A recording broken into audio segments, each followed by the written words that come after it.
I returned from a trip to find my house sold. You're too young for luxury, my stepfather smirked, flying first class. I let him go, while planning the fall he never expected. My name is Ethan, I'm 28 years old and I work as a structural engineer. My job pays well, but it's exhausting. I spend more time on site than at home, traveling between projects. The one thing that kept me sane was my house, my own place. Or so I thought. Because as of today, my house no longer belongs to me. You don't need a house like this, kid. I knew something was off the second I turned onto my street. I'd just gotten back from a 3-week business trip out of state. I was exhausted, running on 3 hours of airplane sleep and just wanted to take a shower and crash on my couch. But as I pulled up to my house, I saw something that made my stomach drop. A bright red and white sold sign stuck into my front lawn. I slammed on the brakes so hard my tires screeched. My brain refused to process what I was seeing. No, that had to be a mistake. I pulled into the driveway and practically ran to the front door, my work bag still slung over my shoulder. But before I could get inside, I heard his voice. Richard, my stepfather. He was inside my house, packing up my things. I stormed through the front door, heart hammering. What is going on? Richard barely looked up from sealing a box with packing tape. Oh, hey, kiddo, you're back. Earlier than I thought. Kiddo. He always called me that. Like I was still some clueless teenager and not a grown man who had worked for everything he had. I dropped my bag onto the floor. Why is there a sold sign on my lawn? Richard let out a dramatic sigh, like I was the one inconveniencing him. He sold it. My stomach twisted. We. I took a step closer. What do you mean, we? Richard set down the tape and looked at me like I was being slow. Your mother and I, obviously. You don't need a big house like this, Ethan. It's ridiculous for someone your age. You should be renting a small apartment, saving money. He waved a hand. You'll thank me later. I felt my fingers curl into fists. Richard, this is my house. I bought it with my money. You have no right to... Kid, you think you did this alone. You think you're some self-made success story. He clapped me on the shoulder like I was a child. It's all family money, shared assets. You don't actually own anything. I recoiled like he'd slapped me. Family money, shared assets? No, that was a lie. Here's where things get technical. Yes, I paid for the house. Yes, I made every mortgage payment. But the house was originally bought when I was 23, too young to get a good loan on my own. My credit was solid, but the bank still required a co-signer, and my mother volunteered. It's just paperwork, Ethan, she had said at the time, waving away my concerns. It'll still be your house. So, I signed the documents, believing my name was on the deed, and it was, at first. What I didn't know was that Richard had refinanced the mortgage behind my back while I was away. My name was quietly removed from the deed months ago. The house was now solely in his name, and legally he had every right to sell it. I felt sick. How? My voice caught in my throat. Richard smirked. Oh, don't look so surprised. You signed the paperwork years ago. You should really read the fine print, kiddo. My hands were shaking. Where's Mom? Richard shrugged. Already in Italy, needed a little break. I gritted my teeth. So you sold my house, took the money and left me with what exactly? Oh, don't be so dramatic, he smirked, patting my cheek like I was a toddler. You're young, you'll figure it out. But I had a plan. Richard zipped up a sleek leather suitcase and slung it over his shoulder. Listen, I'd love to stay and chat, but I've got a flight to catch. 5-star hotels, private tours, the works. First class all the way. I just stared at him. He walked past me toward the front door. I'll bring you back a nice souvenir, yeah? And then he was gone. I stood there, staring at the empty space where my furniture used to be. My home, my entire life had just been stolen from me, and I couldn't do a single thing about it. Or at least, that's what Richard thought. I let him board his flight. I let him sip champagne at 30,000 feet, thinking he'd won. But when he landed back home 2 weeks later, he realized something. He had nowhere to go. So, where was I? Oh, right. My house was gone. My stepfather was sipping champagne in first class, and I was standing in the ruins of my old life, trying to keep myself from punching a hole in the wall. But I wasn't going to lose my mind. I was going to get even. Then, you have to see the bigger picture. The first thing I did was call my mother. No answer. I called again, straight to voicemail. By the third call, I was shaking with rage, not just because she wasn't picking up, but because she already knew. She had known for weeks, maybe even months, and she hadn't warned me. I texted her. Mom, call me now. 3 dots appeared. She was typing. Then the message popped up. Mom, I don't want to do this over the phone. We'll talk when I'm back. I stared at the screen, my jaw clenched so hard it hurt. She wanted to wait, after they had sold my house out from under me. I called again. This time she picked up. Ethan, I really don't appreciate the tone of your messages. Her voice was calm, detached, like I was the one overreacting. I gripped my phone so tightly my fingers ached. You don't appreciate my tone? I repeated, laughing bitterly. Mom, are you out of your mind? You sold my house. She sighed, like I was being difficult. Ethan, sweetheart, Richard and I talked about this, and we really think this is for the best. I nearly dropped the phone. For the best? For who? For you? She insisted. Honey, you have to admit, a house like that was just too much for you. It's expensive, big, a lot of responsibility. You work so much you barely have time to enjoy it. What's the point of throwing money into a place you don't even use? I couldn't believe what I was hearing. Mom, I bought that house. I wanted that responsibility. She scoffed. Ethan, you're still young. You don't need a massive house at this stage of your life. Richard and I found a much better option for you, a modern little condo right in the city. It's low maintenance, affordable, much more suitable. I was speechless. A condo? You stole my house, and now you're trying to convince me to settle for a condo? She sighed, like I was being a child. Sweetheart, you have to see the bigger picture. Richard really helped you here. He freed you from all that stress. And listen, we didn't just take everything. A portion of the money will go toward helping you get that condo. Richard will handle the details once we're back. My stomach turned. And the rest? There was a pause, then she said, well, a little went toward our trip, but Ethan, come on, it's all family money. We all deserve a little happiness, don't we? I felt like I was going to be sick. She actually believed this. She actually thought they had done me a favor. Legally, he had every right. I spent the next 2 hours going through my paperwork, desperate to find some way to fight this. There had to be something, some legal loophole, some document that would prove the house was still mine. But when I got to the refinancing papers, my stomach turned to stone. Because there it was, in black and white. Months ago, while I had been working out of state, Richard had refinanced the mortgage in his name only. My name had been removed from the deed, making him the sole owner. He had done it so quietly, so strategically, that by the time I even realized what had happened, it was already too late. I read the fine print 3 times, hoping I had missed something, but I hadn't. Legally, he had every right to sell my home. The money was already gone. My next move was to check my bank accounts. I knew I hadn't seen any money from the sale, but I needed to be sure.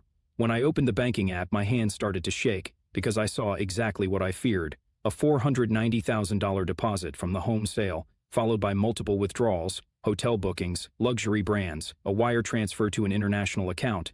I felt like I was going to be sick. The money wasn't just gone, it had already been spent. But I wasn't done yet. I sat in my empty house, staring at my phone, feeling rage build up in my chest. Richard thought he had won, but I wasn't going to let him get away with this. I took a deep breath, steadied my hands, and made 2 phone calls. The first, my lawyer. The second, my Uncle David. See, Richard had forgotten one thing. The only reason he had credit to refinance the house was because of my mother, and I knew something she didn't want him to know. Richard was about to lose everything. Let him enjoy his European tour. Let him sip champagne and think he had gotten away with it, because when he landed back home, there wouldn't be a single penny left in his name, and he was about to learn exactly what it felt like to have everything taken away from you. All right, time for the fun part. Richard thought he had pulled off the perfect scam. He took my house, spent the money, and jetted off to Europe, all while patting himself on the back for helping me. But what he didn't know was that he had left behind just enough loose ends for me to unravel his entire life. So while he was sipping overpriced wine in Paris, I was setting the stage for his downfall. Step 1. Freeze everything. The first call I made was to my lawyer, Sam. I'd known Sam since college. He wasn't some big-shot attorney, but he was incredibly sharp, and more importantly, he hated guys like Richard. After explaining everything, Sam let out a low whistle. Jesus, Ethan, he really screwed you over. No kidding, I muttered, pacing my empty living room. Tell me there's something I can do. Well, legally, yeah. He had the right to sell the house. My stomach sank, but Sam continued, his voice darkening. But if he refinanced the mortgage without your knowledge, we might have something. That got my attention. How? Because your name was originally on the deed, Sam explained. If Richard committed fraud to remove you, falsified signature, withheld documents, then we can hit him with a lawsuit. I clenched my fist. Can we prove that? That's what I'm going to find out, Sam assured me. He'd pull all the records and see if Richard had broken any laws in the refinancing process. If he had, I could drag him into court, freeze his assets, and make his life a complete nightmare. But that wasn't my only move. Step 2. Burn his bridges. Next, I called my Uncle David. Uncle David is my mom's older brother. He hates Richard. He saw through his fake charm years ago, but my mom ignored his warnings and married the guy anyway. The moment I told him what happened, David went ballistic. That manipulator, are you kidding me? He stole your house. Oh, it gets better, I said. He used mom's credit to refinance. I'm pretty sure she doesn't even know how deep she is in the... David cursed under his breath. What do you need from me? David owns a small accounting firm, and lucky for me, Richard has been using his services for years. He trusted my uncle to handle his taxes, business filings, everything, and now David was more than happy to dig through Richard's financials. If there's anything shady in his books, I'll find it, David promised. And if he's evading taxes, he's going to have bigger problems than you. I grinned. That's exactly what I was hoping you'd say. Step 3. The final blow. For the next 2 weeks, I kept my head down and waited. I stayed completely silent, didn't call my mother, didn't send any messages to Richard. Let him think everything was fine. Meanwhile, Sam dug into the mortgage paperwork, and David poured through Richard's finances. And then, just 3 days before Richard was set to fly back home, I got 2 phone calls. The first was from Sam. Bingo, he said. Richard committed mortgage fraud. Apparently he forged your signature on some documents to push through the refinancing without your consent. That meant his entire sale of the house was illegal, which meant I could sue his ass off. Send me everything, I told Sam. We're bringing him down. Then, an hour later, David called. You're going to love this, he said, almost laughing. I found undisclosed income in Richard's tax filings. I perked up. What kind of income? Let's just say he's been hiding money from the IRS for years. Hundreds of thousands in under the phone calls, all unreported. If I make the right phone calls, he's going to have a serious audit on his hands. I felt a slow, cold smile creep onto my face. Make the calls. Gladly. Richard had taken everything from me. Now I was taking everything from him. Richard lands back home and learns he's screwed. Richard's flight landed at 4:15 p.m. on a Sunday. At 4:37 p.m., I was sitting in my car across the street from his house, waiting. I didn't have to wait long. A black Uber SUV pulled up, and out stepped Richard, dressed in a designer coat and looking smug as ever. I watched as he rolled his suitcase up the driveway, humming to himself. Then he reached the front door, punched in the key code, and nothing happened. Richard frowned and tried again. Still nothing. Then the door swung open, and there stood my mother. She did not look happy. Even from across the street, I could hear their voices. What, Linda? Why is the code not working? My mother folded her arms. We need to talk. Richard tried to step inside, but she blocked the doorway. Not out here, just let me in. Richard, she said, her voice suddenly trembling. The bank froze our accounts. His expression changed instantly. What? I don't know what happened, she cried. Everything was fine, and then this morning I tried to withdraw money, and they said the account was locked. Richard's face turned pale, very, very pale. Then his phone rang. He answered, stepping away from my mom, and that's when I saw it. His entire body stiffened. He started yelling into the phone. I knew exactly who he was talking to because the IRS audit notice had just landed in his inbox. His tax fraud had just been exposed, his illegal mortgage had just been flagged, his entire financial life had just collapsed, and he had no idea who did it. I drove away, smiling. I could have stayed and watched. I could have walked up to Richard, stared him dead in the eyes, and told him exactly what I had done. But I didn't. Because the best revenge is letting him realize, all on his own, that he lost. All right, buckle up, because this is where it gets really good. Last time, Richard landed back home only to find his bank accounts frozen, his tax fraud exposed, and my mother blocking him from entering their house. He had no idea what was happening, only that his entire financial life was crumbling around him. But that was just the beginning, because now it was time to watch him drown. Who did this? I didn't stick around to watch Richard lose his mind in real time. Instead, I drove home, made myself a drink, and waited for the inevitable call from my mother. It didn't take long. At exactly 6:42 p.m., my phone lit up with her name. I let it ring, then ring again and again. Finally, I picked up. Mom? Depends. What's wrong? She let out a panicked breath. Richard's accounts are frozen, the IRS is investigating him for tax fraud, and the mortgage company is saying there's a legal dispute over the sale of your house. I pretended to be shocked. Well, sounds like he's having a really bad day. Ethan, she snapped, this isn't funny. Did you do something? I let the silence stretch, then I said very calmly, you and Richard stole my house. She flinched. I could hear it in the way she exhaled sharply. Sweetheart, she started, her voice softening. You have to understand, we were thinking about your future. The house was just too much responsibility for you. I laughed, low and dark. Responsibility? That's your excuse? You stole everything from me, and now you're upset that Richard is facing consequences? Ethan, she whispered, he's going to lose everything? I smiled. Good. There was a sharp intake of breath. You don't mean that. Oh, I do, I said, because guess what, Mom? He's not the only one losing everything. Richard had nowhere to go. I found out what happened next from Uncle David, who had front row seats to the meltdown of the century. After hanging up on my mother, I texted David. How bad is it? David. Bad. Richard tried to take money out of one of his business accounts. Frozen. Tried to call his tax guy, found out the IRS is auditing him, panicked. Then he tried to get into the house and, Mom? I texted. Mom kicked him out.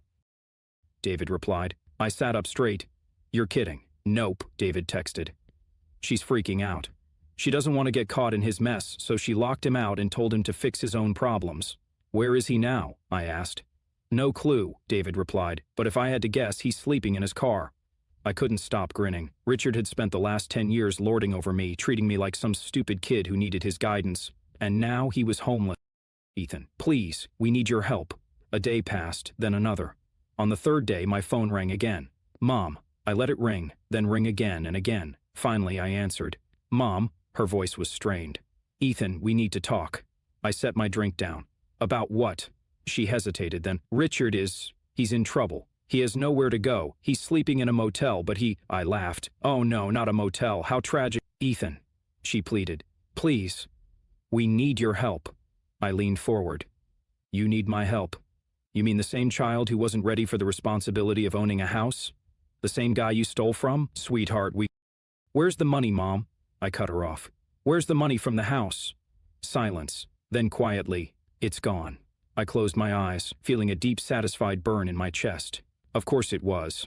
They had spent it all. First-class flights, luxury hotels, shopping sprees in Paris and Rome. They had burned through nearly $500,000 in weeks. And now they had nothing. I took a slow breath. Let me get this straight. You stole my house, sold it, blew the money, and now that Richard is homeless, you expect me to fix it? Her voice cracked. We made a mistake. I smiled. Yes, you did. Then I hung up. Richard finally breaks. That should have been the end of it, but Richard, he wasn't done yet. That night, at exactly 11:47 p.m., I heard a knock on my door. I checked the peephole, and there he was, Richard. His usually slick-back hair was a mess, his suit was wrinkled, his eyes bloodshot. He looked like he hadn't slept in days. I opened the door just enough to lean against the frame. Richard, he let out a shaky breath. Ethan, listen, no, I cut him off. Whatever you're about to ask, no. His jaw tightened. I just need some time, a place to stay while I laughed right in his face. He flinched. Then, very slowly, I leaned in and whispered, This isn't your home anymore. I watched his face twist, anger, shame, desperation, all flashing at once. You selfish child. I stepped back and slammed the door in his face. He pounded on it. Ethan, you selfish person. I locked the deadbolt and walked away. His shouting faded as I grabbed a beer, sat on my couch and turned on the TV. Richard was done and I had won. Richard had lost everything. His bank accounts frozen, his tax fraud exposed, his wife locked him out, his reputation destroyed, and now he was standing outside my door begging for help like a fool who played himself. So, how did it all finally end? Well, it was even better than I expected. The last desperate move. After I slammed the door in Richard's face, I expected him to leave. He didn't. Instead, he started pounding on the door, his voice shaking with rage. Ethan, you arrogant man, you think this is funny? Let me in. I took another sip of my beer, calm, unbothered. You're wasting your energy, Richard, I called out. You should be saving it for when the IRS starts knocking. Then, boom, he banged on the door. Let me in. You never appreciate anything, do you? I sighed. Then, without another word, I pulled out my phone and dialed 911. Yeah, hi, I said casually. There's a man outside my house trying to break in. He's screaming threats. No, he doesn't live here. Yes, I'd like someone to come get him. I peeked out the window just in time to see Richard stumbling back from the door, looking around wildly. He was probably realizing he was about 5 minutes away from getting arrested. He muttered something under his breath, then took off down the street like a defeated man. And that was the last time I saw him in person. The final blow. In the following weeks, Richard's life collapsed completely. The IRS audit went through. Not only did they uncover years of tax evasion, but they also found undisclosed overseas accounts, which triggered a full-blown federal investigation. The fraud case moved forward. My lawyer, Sam, took Richard apart in legal filings. Turns out, forging someone's name on a mortgage document? That's highly illegal. My mother filed for divorce. Yep, the moment she realized Richard was dragging her down with him, she jumped ship, froze their shared accounts, hired her own lawyer, and kicked him out for good. I'd love to say she did it because she finally grew a conscience, but no. She did it because she was scared. I wasn't mad about it. In fact, it was perfect, because now Richard had nowhere to go. Where is Richard now? Here's the best part. I hadn't heard anything about Richard for months, but then, a few weeks ago, I ran into Uncle David at a coffee shop. We sat down, caught up, and then, I finally asked, "So, where did Richard end up?" David grinned. "You're going to love this. Turns out, after Richard lost everything, he tried to flee the country. Yeah, he actually booked a flight and tried to disappear. But there was one small problem. The IRS had already flagged his passport, so when he tried to board the plane, they arrested him at the airport. I nearly choked on my coffee." "You're serious?" David laughed. "Dead serious. Last I heard, he's trying to fight the charges, but between the fraud case, the tax evasion, and the debts, he's screwed." I sat back in my chair, exhaling slowly. It was over. Richard was done. And as for me, well, I got my money back, not all of it, of course. The house was gone, but between the lawsuit, settlement, and damages, I walked away with a very nice chunk of change. And my mother? She tried to apologize, sent long, guilt-ridden texts, left voicemails about how she had made a mistake and wanted to fix things, but I never responded. Because I realized something. She was never really on my side. She had stood by Richard until it was no longer convenient, and me? I was just collateral damage. So, I cut her off. For the first time in my life, I had no family obligations, no guilt, no weight dragging me down. Just freedom. And wow, did it feel good. A few months ago, I was homeless and betrayed. Now, I have a new place, a fresh start, a bank account full of Richard's money, and, best of all, I sleep like a baby every night. Because I know, somewhere out there, Richard is lying awake in a prison cell, wondering where it all went wrong. And that's the sweetest revenge of all.